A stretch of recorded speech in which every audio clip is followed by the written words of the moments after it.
안녕하세요. 저는 딸아이 하나를 홀로 키우고 있는 30대 여성입니다. 서양글 읽는 걸 스트레스의 하나로 여겼는데 제가 이렇게 서양글을 작성하게 될 줄은 꿈에도 몰랐네요. 저에게 이런 말도 안 되는 일이 일어날 줄이야. 그래도 이혼 과정이 잘 마무리가 되어 이제야 한시름 놓게 되어 이렇게 여러분께 제 이야기를 들려줄 수 있게 됐어요.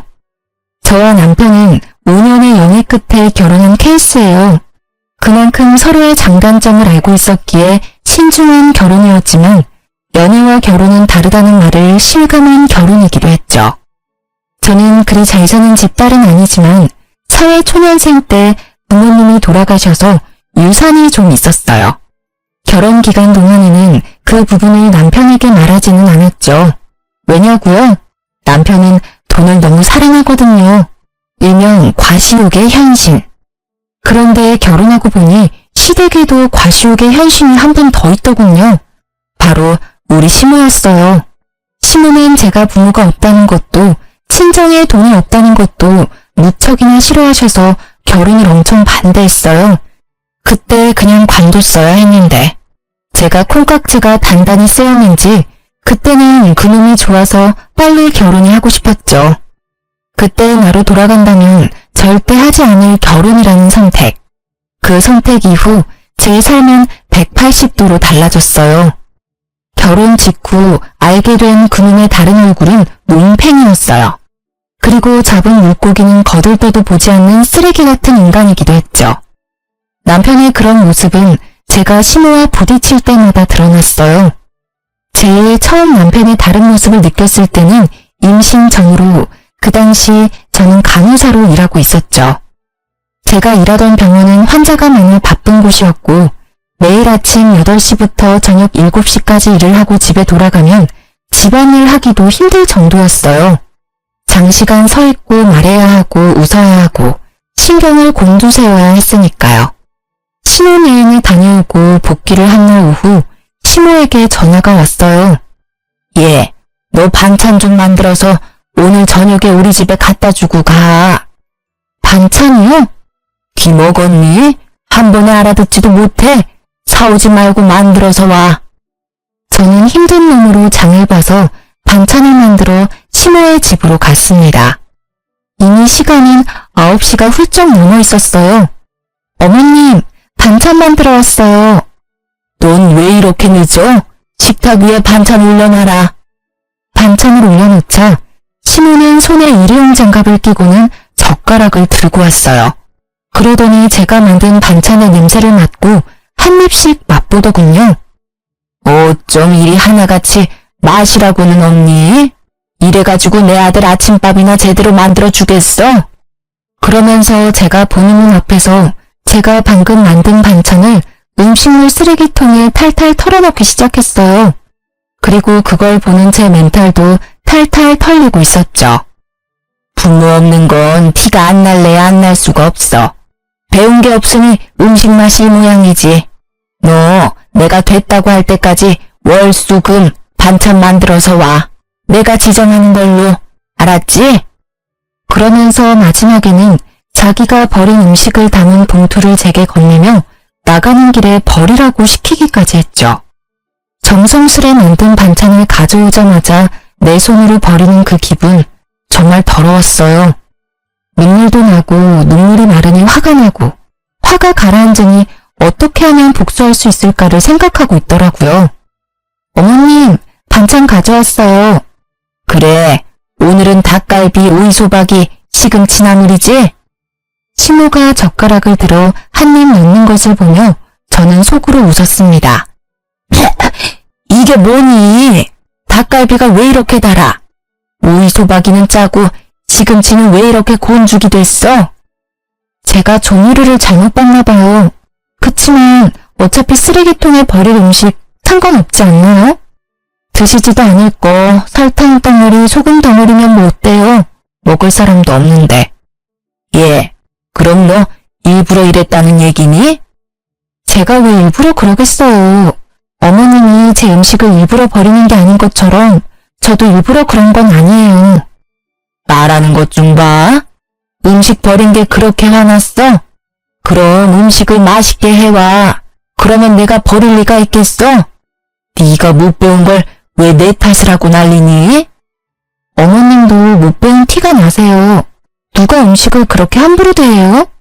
음식 남기면 지옥 간다는 말도 있잖아요. 그러다 진짜 큰일 나면 어쩌시려고. 너 지금 나 타박하는 거니? 좀 기가 막혀서 네가 그러고도 며느리야. 음식이 음식 같아야 말이지. 소염물 같은 음식도 반찬이라고 시어머니한테 가져오다니. 네, 어머님이 그렇게 말씀하시면 어쩔 수 없죠. 소염물 같은 음식 2번 다시 어머니께 가져다 드리지 않을게요. 그럼 됐죠? 결국 저는 6개월 만에 반찬 지옥에서 벗어났습니다. 그러나 그 뒤에는 더 큰 지옥이 기다리고 있었어요. 육아휴직 중에 시모의 호출로 시작된 그 일이요. 너 오늘 쇼핑하는 때 따라와라. 그날은 우리의 음력 생일이었어요. 그래서 저는 시모가 손녀 생일 선물이라도 사주려나 보다 싶어서 따라 나섰죠. 애를 맡길 곳이 없어 어린이집에 맡겨두고 백화점으로 갔어요. 너 뭘 그렇게 멀뚱멀뚱 쳐다봐? 빨리 들어. 아니, 자기는 손이 없고 발이 없는지 저에게 짐을 들도록 시키더라고요. 거기까지는 그나마 좋게 봐줄 수 있었어요. 백화점에서 몇 보따리를 사서 나온 시모가 이번에는 자신이 가던 정형외과로 향했어요. 시모는 족저근막염이라는 걸 앓고 있는데 잘 낫지 않아서 정기적으로 정형외과를 방문하고 있었어요. 그런데 그날따라 한 간호사와 트러블이 잦더라고요. 저는 하녀처럼 옆에 붙어서 다니고 있었기에 시모의 과도한 요구와 간호사의 불친절이 만나 싸움판이 벌어진 것을 구경하고 있었죠. 아가씨, 여기는 왜 금액이 이렇게 비싸? 저번에 다니던 곳은 이곳 1회 금액으로 2회를 할 수 있을 정도였는데 너무 과잉 청구 아니야? 간호사는 보기 드문 미인이었어요. 한 번 보면 잊기 어려울 정도로 존재감이 넘치는 얼굴이었죠. 그녀는 시모에게 밀리지 않고 더 당당하게 말했어요. 환자분, 그러면 그 병원 가시면 되잖아요. 왜 다른 병원 와서 남의 병원을 이렇다 저렇다 떠드시는 거예요? 싫으시면 여기 오지 마세요. 그 병원이 뭔가 마음에 안 들었으니까 여기 오셔놓고 무슨 불평불만이 그렇게 많으세요? 시모 못지않은 드센 기운의 간호사는 시모를 납작하게 눌러버렸죠. 대파랗게 어린 게 두 눈 부릅뜨고 말하는 것 좀 봐. 어른한테 그게 할 소리야? 너 내가 원장한테 말해서 여기 그만두게 만들어줄 테니까 딱 기다리고 있어. 으름장을 놓는 시모의 말에도 그녀는 네 성의 없는 말투로 일관했고 결국 시모는 화가 머리끝까지 났습니다. 그런데 엉뚱하게도 그 간호사가 키운 불똥이 제게 튀었죠. 오늘은 저녁 먹고 들어갈 거야. 그 말에 저도 출출함을 느꼈기에 시모를 따라 안으로 들어갔어요. 그런데 갑자기 시모가 이상하다는 얼굴로 저를 쳐다보더군요. 왜 그러세요, 어머니? 넌 왜 따라와? 네? 난 너랑 같이 밥 먹기 싫어. 나도 밥 편하게 좀 먹자. 네 얼굴 보면서 먹으면 체할 것 같아서 그래. 넌 밖에서 짐이나 지키고 있어. 그 순간 진짜 손이 벌벌 떨리는 게 시모의 뺨을 날려버리고 싶은 기분을 참느라 심호흡을 몇 번이나 했는지 몰라요. 짐이나 지키고 있어라. 아우 진짜. 시모만 아니면 저도 아까 그 간호사처럼 대꾸해주고 싶을 정도였죠. 딸아이 생일 선물 사러 온 거라고 생각했는데 그런 것도 아니었고 가만 보니 딸의 생일인지도 모르고 있는 눈치더라고요. 저런 사람을 시모라고 모셔야 하다니. 그러던 중에 전화벨이 울리더라고요. 어린이집 선생님이었어요. 어머님, 저희 마감 시간이 다 되어가서요. 혹시 언제쯤 오시나요? 아, 죄송해요. 최대한 빨리 데리러 갈게요. 죄송합니다. 갈 때까지 조금만 봐주세요. 전화기 너머로 연신 고개를 숙이며 사죄의 말을 한 저는 남편에게 급히 전화를 걸었습니다. 당신 빨리 어린이집에 좀 가봐. 마감 시간이라는데 내가 가기가 좀 그래. 당신 애 보려고 육아휴직하는 거 아니었어? 지금 어디서 뭘 하고 있길래 애도 맡겨놓고 밖이야. 내가 지금 놀고 있으면 당신한테 전화했겠어? 다짜고짜 왜 나한테 화내고 난리야. 나 지금 어머님하고 밖에 나와 있거든? 당신 퇴근 시간 넘었는데 집 아냐? 나 지금 바빠. 갑자기 전화해서 데려오라 말라야. 나 안 갈 테니까 당신이 알아서 해.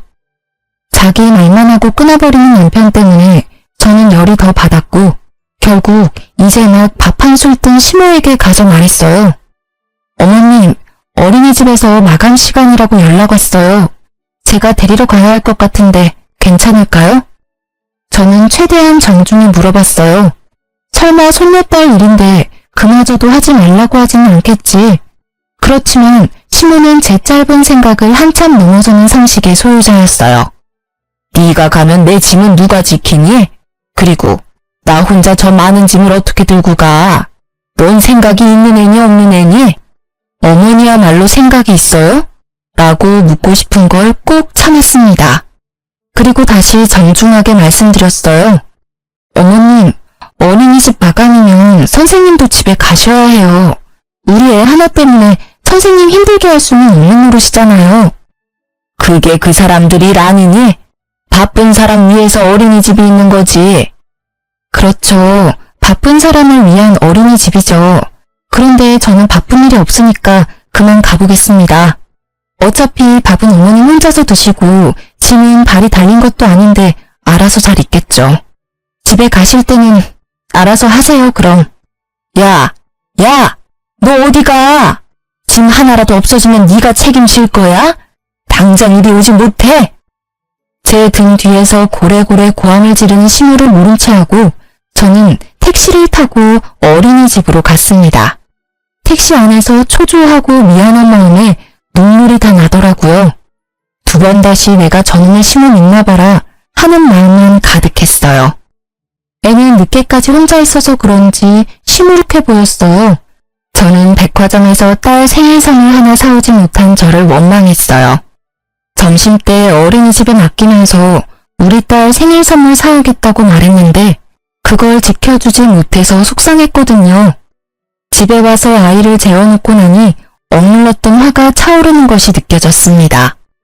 12시가 넘어서야 남편놈이 어슬렁어슬렁 기어들어오더군요. 당신 지금까지 어디서 뭐 하다가 오는 거야? 설마 술 마셨어? 그래, 술 한잔 했다. 왜? 마누라가 집에서 보라는 애는 안 보고 싸돌아다녀서 열받아서 한잔 했어. 아이고, 애 좀 데리고 오라고 했더니 한밤중까지 술을 쳐드시고 오셨어? 당신 나하고 애한테는 신경도 안 쓰지? 내가 못 간다고 이야기하면 당신이라도 가야 하잖아. 오늘 애가 시무룩해서는 그게 내 잘못이야? 따지고 보면 당신이 육아휴직하면서 집에서 쉬는 주제에 빨빨거리고 돌아다닌 게 잘못이지. 내가 어디 갔었는지는 알고나 하는 말이야? 어머니가 불러서 나갔어. 나더러 짐꾼시키고 어린이집 간다니까 가지 말라고 하더라고. 애기 생일이라 난 또 생일 선물이나 사주려나 싶어서 나갔지. 선물? 선물은커녕 사람을 식모처럼 부리는데 어떻게 둘이 그렇게 똑같아? 똑같이 무신경하고 제멋대로야. 야, 너 우리 엄마 욕하는 거야? 가만히 보면 너는 우리 엄마에 대한 존중이 없어. 엄마가 일부러 그랬겠어? 곤란하니까 그랬겠지. 네 생각만 하지 말고 다른 사람 생각도 좀 해. 아니, 저녁 시간에 어머니는 식사하러 들어가시고는 나한테는 밖에서 짐 지키라는데 당신은 이해가 돼? 나는 어머님이 일부러 그랬다는 생각밖에 안 들어. 며느리 시집살이 시키는 거로밖에 안 보인다고. 밥도 못 먹고 밥 먹는 거 지켜보면서 멀뚱히 서 있는 게 얼마나 비참한지 당신은 이해할 수 있어? 그래서 꼴랑 밥 한 끼 못 먹게 했다고 이 난리야? 그게 그렇게 억울해? 자, 돈 줄 테니까 가서 먹고 와. 아주 배 터지게 먹고 와. 그럼 되겠네. 갑자기 지갑을 열어젖힌 남편이 제 얼굴로 10,000원짜리 한 장을 집어 던졌어요. 순간 그 치욕과 더러운 기분이 한데 뭉치면서 제 눈깔도 돌아버렸습니다. 이 인간이 돌았나? 지금 내 얼굴에 돈을 던져? 내가 지금 돈 없어서 그러는 줄 알아? 사람을 하녀처럼 부려먹는 당신 엄마한테 열받아서 그러지. 당신 엄마? 이게 오냐오냐 하니까 시어머니를 뭐라고 생각하는 거야? 그리고 돈 준 게 싫어? 너 매일 입만 열면 돈 없다 앵앵대잖아. 그리고 남들은 애 보면서 살림도 잘만 하는데 당신은 그거 하나도 제대로 못해서 바쁜 사람 오라가라야? 진짜 한 대 패버리고 싶은 걸 겨우 참았어요. 저놈이 지금까지 돈 없다는 제 말을 이런 식으로 받아들인 줄 몰랐어요. 매번 남편 사치를 말리려고 돈 없다고 자제시킨 것뿐인데. 그래, 남의 남편들은 일하면서도 애한테 어찌나 지극정성인지. 그에 비하면 우리 애 아빠라고 있는 놈은 그 와중에 자기 엄마랑 똑같이 애 생일까지 잊어버리고 바로 어제 이야기했는데 애 얼굴 보는 거 미안하지도 않니? 음력 생일이 뭐가 중요한데 양력 생일 챙겨주면 되잖아. 이러니 내가 당신을 못 믿지. 당신 아버님이 음력 생일 지내라고 한 거 잊었어? 어떻게 아버님만 연락 올 수가 있어? 당신이 오늘 어떻게 나오는지 보고 아버님한테 말할까 말까 고민했는데 안 되겠어. 내일 당장 전화해서 이야기할 거야. 잠깐만. 그런 걸로 무슨 전화까지 해. 좋아. 그럼 내일 가족끼리 가까운 동물원이라도 갔다 오자. 우리 딸 동물원 좋아하잖아. 헬렐레 하던 남편을 바짝 긴장하게 만든 건 제가 아니라 시부였죠. 남편은 시부가 운영하는 작은 회사에서 관리직이라는 명목뿐인 직급으로 일하면서 월급을 받고 있거든요. 게다가 월급 외에도 손녀 용돈이라는 명목으로 매달 몇십만 원씩 주셔요. 몰래 저한테는 따로 용돈도 주시고요. 그만큼 시부는 며느리와 손녀딸에게 잘해주셔요. 진짜 남편님한테 화나면 다 때려치고 싶다가도 할아버지 품에서 방긋방긋 미소 짓는 딸 생각에 내가 참자고 포기할 때도 있었어요. 제발 정말로 이제 좀 잘하자. 그리고 당신 어머니한테 말 좀 해줘. 매번 불러내시면 이번에는 진짜 아버님께 말씀드릴 테니까. 그래, 내가 엄마한테 전화해서 잘 처리할게. 잠깐만 기다려봐. 지금 당장 전화할게. 그러더니 생각이 있는지 없는지 새벽 1시에 시모께 전화를 하지 뭐해요. 저는 어이가 없었지만 시모도 된통 당하길 마음으로 막지 않았어요. 엄마는 왜 애 잘 보고 있는 주부를 불러다가 그런 일을 시켜? 그리고 애 손녀 생일을 잊고 사는 할머니가 세상에 어딨어? 이제 2번 다시 와이프 쓸데없는 일에 와이프 불러내지 마. 한 번만 더 그러면 아버지한테 이를 거야. 유치하기 이를 데 없는 아버지에게 이른다는 협박이 이 집에서만은 만능이었어요. 게다가 오밤중에 자기 엄마한테 전화해서 전화리를 치다니. 그래도 제 속은 시원하긴 하더군요. 야, 너 네 안사람 얘기 듣고 이러는 거니? 나도 걔 때문에 힘들었어. 짐꾼으로 불렀는데 휙 가버리고 결국 택시기사님이 옮겨주셨잖니? 엄마, 와이프가 무슨 짐꾼이야? 결국 목소리 큰 놈이 이긴다고 목소리도 크고 막무가내인 남편놈에게 시모가 졌습니다. 데리고 다녀서 미안하다는 말을 끝내 하게 만든 남편이 전화를 끊으며 씩 웃었지만 저는 웃지 못했어요. 아까 전에 남편이 던진 10,000원의 기억이 계속 머릿속에 남아 있었으니까요. 그래도 이때는 이혼까지 생각하진 않았어요. 양친이 없는 제게 가족은 바꿀 수 없는 소중한 것이라는 생각이 머릿속에 가득했으니까요. 그런 제게 이혼의 계기를 심어준 건 다른 사건 때문이었어요. 딱 하루 양친의 성묘를 가기 위해 남편의 차를 빌렸을 때였어요. 그날도 남편은 바쁘고 애를 봐줄 사람은 없어서 제가 아이를 데리고 가야 했거든요. 카시트가 있는 남편 차에 올라탔다가 아이가 떨어뜨린 장난감을 주워주려고 고개를 숙였는데 제 눈에 뭔가 반짝이는 게 보이더라고요. 들어 올려보니 팔찌였어요. 저는 액세서리를 별로 좋아하는 편이 아니라 제 것은 분명히 아니었는데 그 여성이 착용할 것 같은 디자인은 납골당 다녀오는 내내 찝찝하게 머릿속을 맴돌았어요. 설마 이놈이 바람까지 폈겠어? 아니야. 직장 동료가 회식 때 탔다가 흘린 걸지도 모르지. 고민하던 저는 정면 돌파를 선택했어요. 여보, 당신 차에 팔찌가 있는데 누구 거야? 어? 어떻게 생긴 건데? 내 차에 있는 거면 엄마 거 아닐까? 생각보다 태연하게 답하는 남편의 모습에 의심이 살짝 누그러졌지만 혹시 몰라 신호의 집으로 향했어요.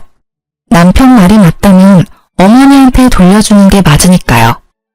어머님, 혹시 이런 팔찌는 얼마 정도 할까요? 내가 그걸 어떻게 알아? 근데 너 팔찌 샀니? 애 보는 엄마가 무슨 팔찌야? 게다가 딱 봐도 싸구려처럼 보이는데. 하긴 너한테는 딱이긴 하네. 말 한마디 한마디에 빈정거림을 싣는 재주를 가진 시모를 제쳐두고 저는 제게 거짓말을 한 남편에 대한 찜찜함을 견딜 수 없었어요. 팔찌에 대해 알아보니 요즘 젊은 사람들이 선호하는 브랜드라고 하더라고요. 그날 저녁 저는 남편에게 팔찌에 대해 물었어요. 이 팔찌 어머님 거 아니라는데 당신 혹시 어린 여자 맞나? 딱 봐도 젊은 애들이나 할 법한 팔찌잖아. 무슨 소리야. 엄마가 아니면 직원들 중에 누가 떨어뜨렸겠지. 난 진짜로 결백해. 못 믿겠으면 전화 내역, 문자 내역 다 봐봐. 나 목욕하고 올 때까지 열심히 찾아봐. 어차피 아무것도 안 나오겠지만. 그 말을 끝내고 남편은 진짜로 제게 폰을 맡기고는 욕실로 갔어요.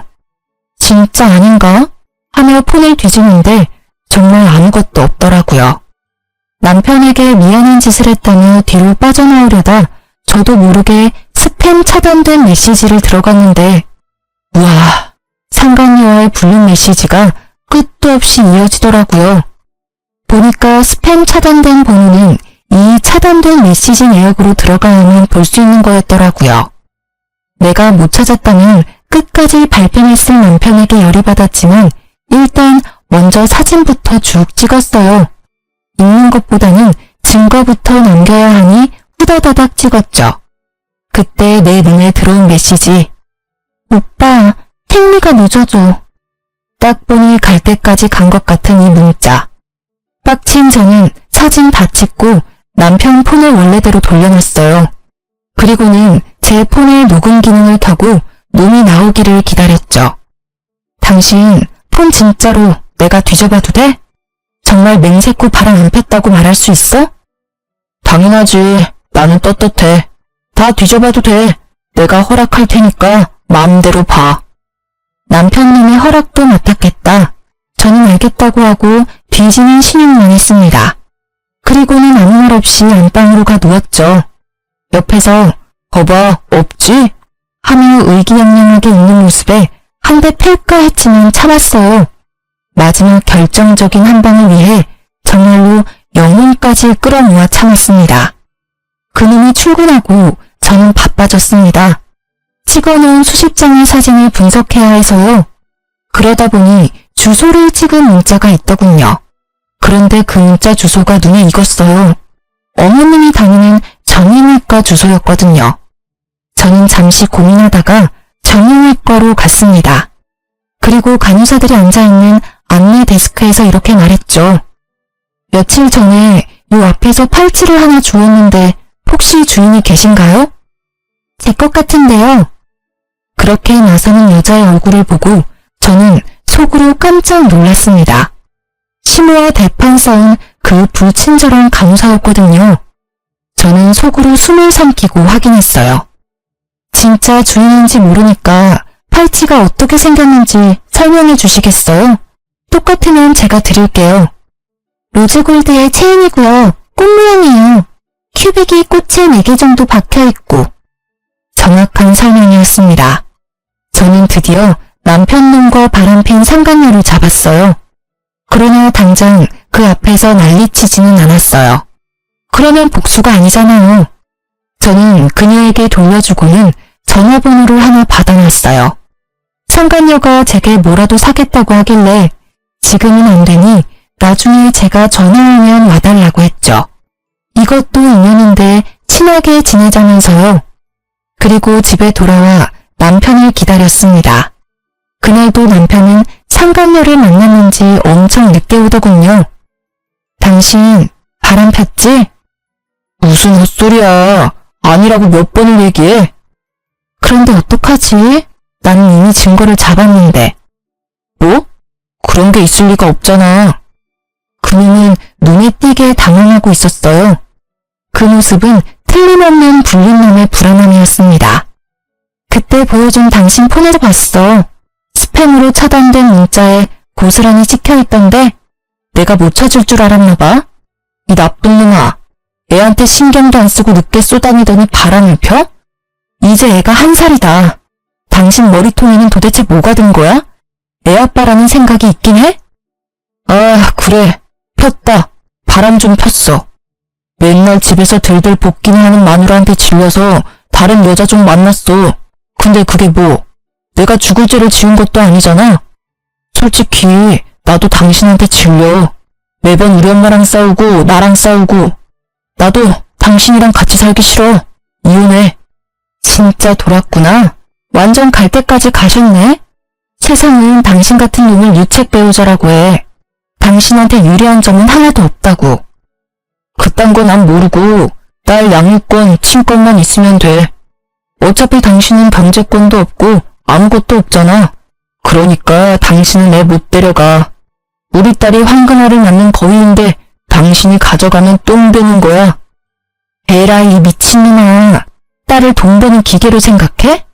아버님이 주시는 용돈 때문에 애 데려가려는 거면 절대 못 데려가. 이혼하자고? 그래. 내가 못할 줄 알아. 이혼해. 소송 걸고 없는 진창으로 같이 싸워보자. 어? 지금 당장 어머님 댁으로 같이 가. 가서 이혼하겠다고 말씀드리고. 화가 머리끝까지 난 저는 시모 집으로 가는 차 안에서 시부와 상간녀에게 문자를 보냈습니다. 시모의 집 주소를 보내면서 지금 이쪽으로 오라고 말이죠. 갑자기 너희들 무슨 일이야? 둘이서 같이. 어머님, 저희 이혼하기로 했어요. 제가 말을 꺼내자마자 시모의 얼굴빛이 확 달라지며 눈을 반짝이더군요. 저는 속으로 웃었습니다. 남편놈의 상간녀가 누구인지 알고도 이렇게 좋아할 수 있을까요? 어머, 얘 잘됐다. 너희는 아무리 봐도 안 맞았어. 어쩜 잘 생각했어. 어머님, 안 맞아서 헤어지는 게 아니라 이 사람이 바람 펴서 헤어지는 거예요.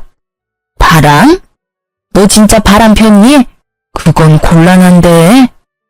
저는 시모가 맞받아칠 줄 알았는데 시모는 답지 않게 당황스러운 표정을 지어 보였습니다. 곤란한 게 아니라 잘못된 거죠. 어머님은 아들을 어떻게 키우셨길래 그걸 당당하다고 말하는 거죠? 얘는 말은 똑바로 해. 사람이 바람을 피우는 데는 원인 제공을 한 너한테도 문제가 있어. 제가 무슨 원인 제공을 했어요? 제가 제발 좀 여자 만나라고 이 인간한테 여자를 들이밀기를 했어요? 아니면 여자한테 우리 남편 좀 만나달라고 빌기라도 했어요? 말을 참 이상하게 하네요? 잘못은 이 새끼가 했는데 왜 제 탓을 하세요? 네 꼴을 좀 봐. 그걸 나한테 물으면 내가 뭐라고 해야 하니? 네가 이렇게 추레하게 다니니까 네 남편이 바람을 피우지. 얼굴이 못생겼으면 돈이라도 많던가. 세상에 하고 많은 여자 중에 꼭 골라도 이런 애를 골라서는 그래도 이제 헤어진다니 다행이구나. 그게 무슨 소리야? 방문이 열리고 시부가 들어왔습니다.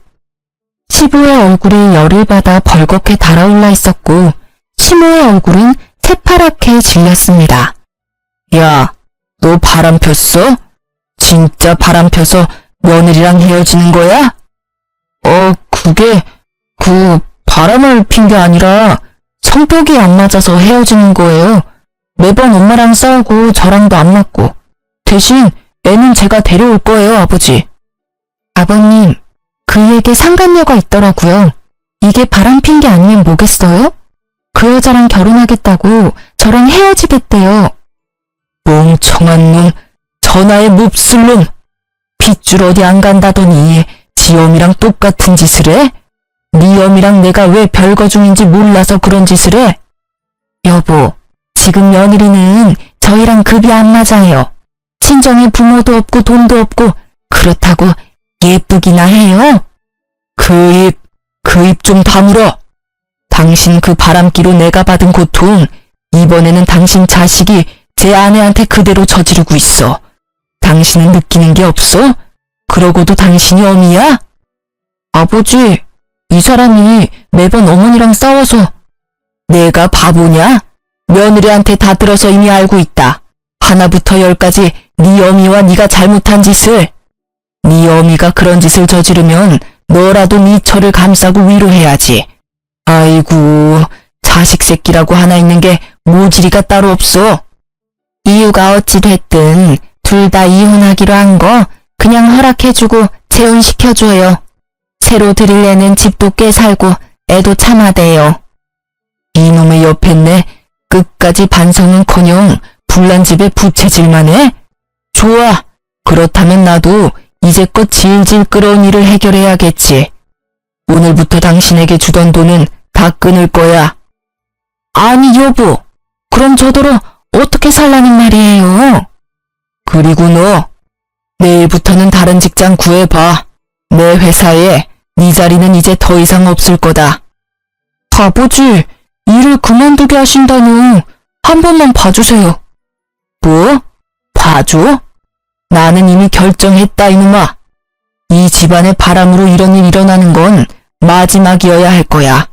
아니면 내가 진짜로 이번에는 당신이랑 이혼하고 아들놈 호적에서 파버릴 테니까.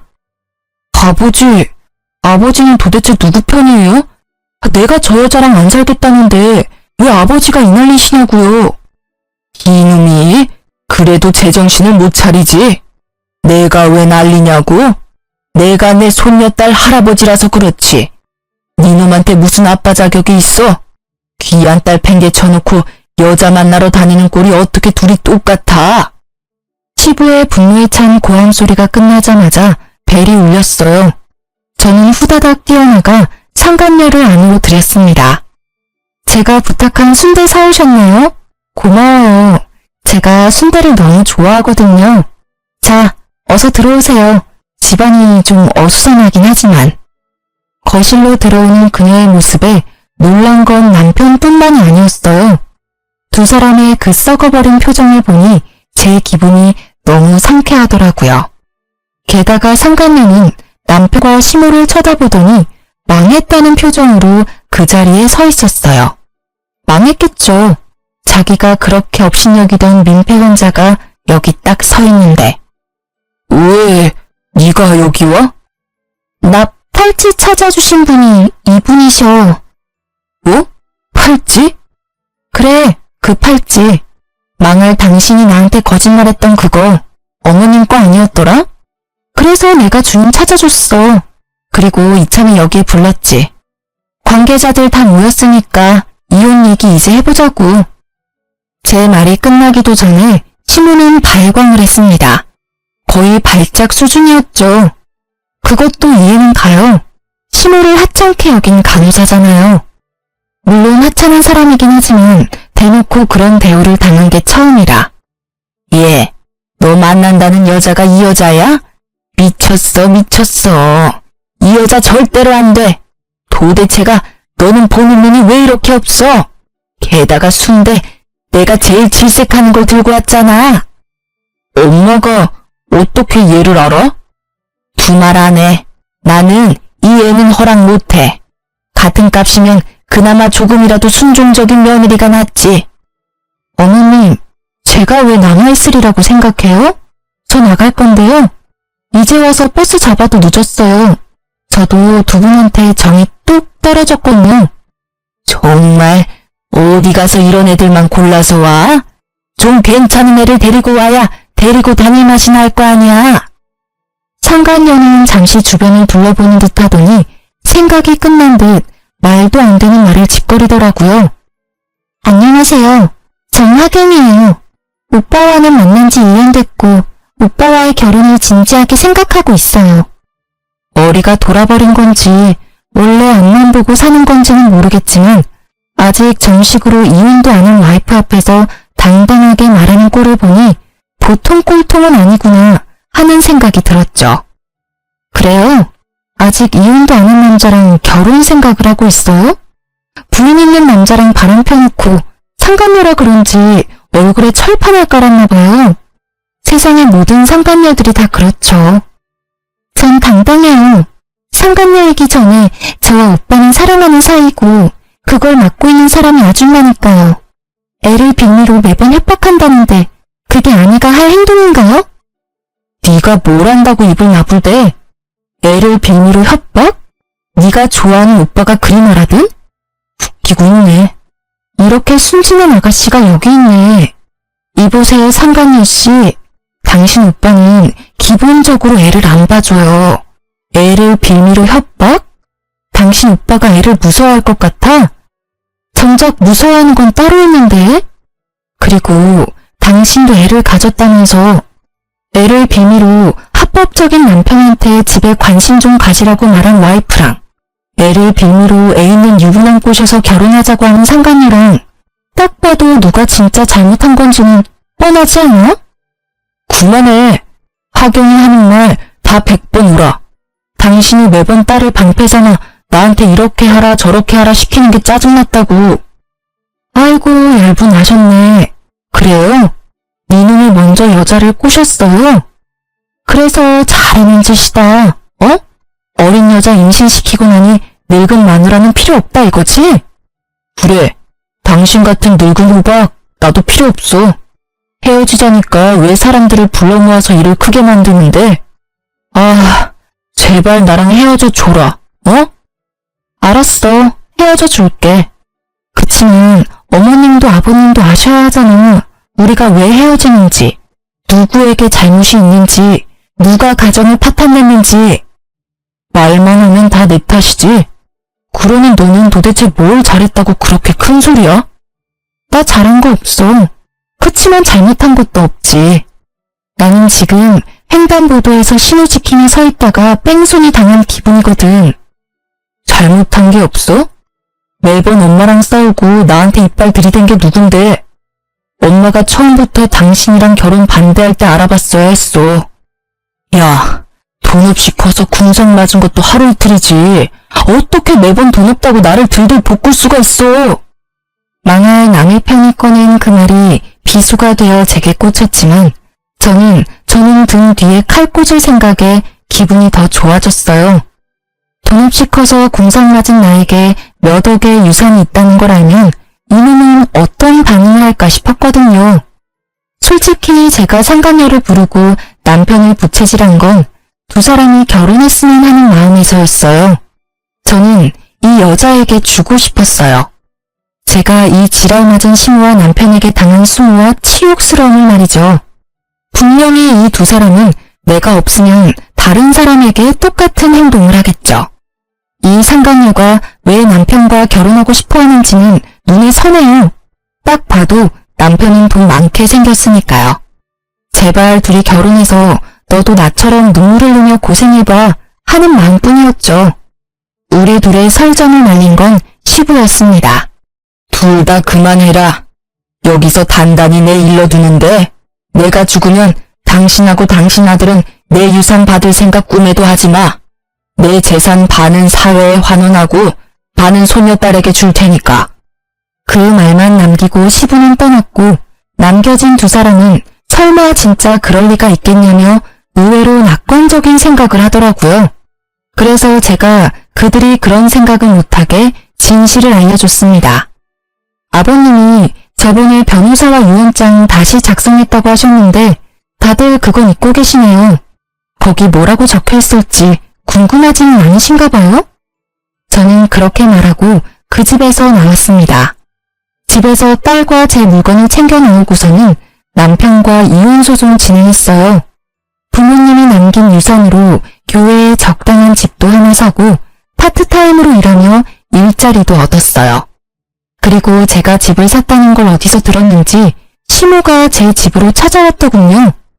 예, 잘 지냈니? 일하느라 애 보니 힘들지? 그래서 내가 반찬 좀 싸왔어. 시모의 몰골은 웃기지도 않았습니다.